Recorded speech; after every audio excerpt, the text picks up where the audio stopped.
construction was new, dreamed up by Pix Hamilton Metcalfe, the factory agent for the Calendar Hamilton Bridge, and he was on site in this shot here with his back to us to explain the method of assembly.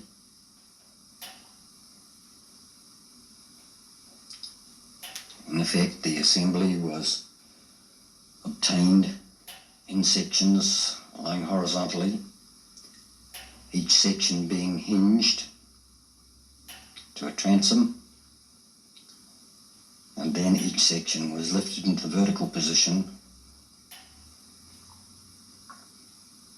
The remainder of the bolts fitted,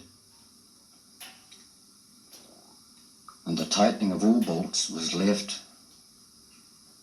until the entire bridge was assembled.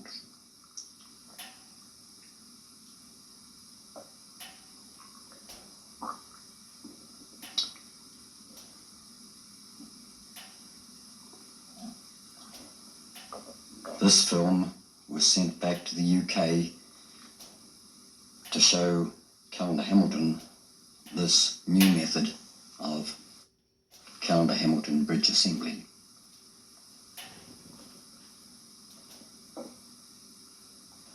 Our bridge superintendent from Ministry of Works and Development, Tom Cannon, who was seen in the earlier films on the Bailey bridging, took a very active interest in this work also, and in effect was one of the team, as was Pix Hamilton Metcalfe. And here the two of them are working together to fit the remaining bolts as the section has been lifted into its vertical position. With the completion of the bridge, all the bolt tightening occurred, and at the very last minute the works had to check the levels, and this was required to be done between 5 o'clock in the morning and 7 o'clock on the day of the launch, because the launch was to commence at 7. Here Murray Bolt looks after the checking of the levels. Our cook, who it is understood celebrated her 70th birthday on the job, was seen with two other women at the commencement of the launch.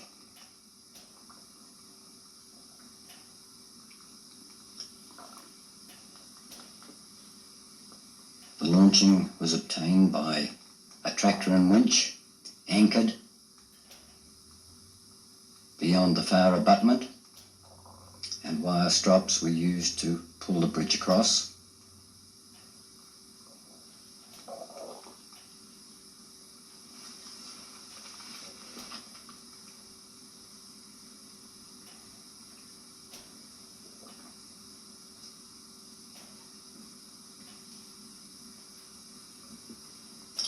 Each movement was relatively short, and then everything was checked before a further move was made. And each launch went from one pier to the next, and then there was considerable work before a further launch was commenced. Because the bridge had not been designed for a launched Calendar Hamilton bridge, each pier was required to be braced to take the thrust of the launched bridge, and also because the bridge sagged considerably in launch, a special frame mounted on a tractor dozer blade was used to lift the end of the bridge up high enough to take out the sag and allow the end of the bridge to alight on rails temporarily mounted on top of the pier. The first landing was achieved without any problem.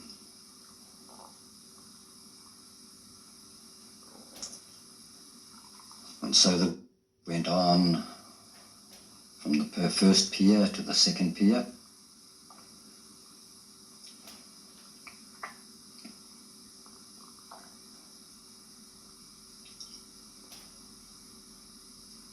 approaching the midpoint. At this time, some of the wire strops snagged and there were minor problems as the bridge nose was lifted up and onto the second pier.